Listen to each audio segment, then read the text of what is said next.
उम्मत मुस्तफ़ा बनो, अंग्रेज़ों के पीछे ना चलो, काफरों के पीछे ना चलो। वो एक स्वामी लक्ष्मण ने हुजूर की सीरत लिखी।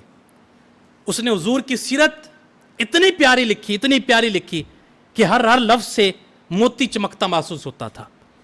उसने लिखी अरब का चांद। किसी ने उससे कहा कि साहिब, तूने हुजूर की इतनी प्यारी सीरत लिखी है, तेरे जुमलों से मालूम होता है कि तू हुजूर से प्यार करता है, हुजूर से मोहब्बत करता है, लेकिन तू उनका कलमा क्यों नहीं पढ़ता?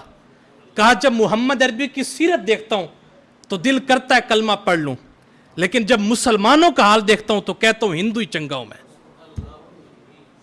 हमने तो लोगों को दीन से दूर करना शुरू कर दिया।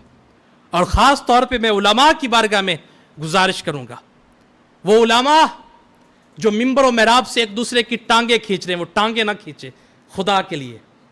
इस्लाम पहले ही बहुत जवाल पे जा रहा है।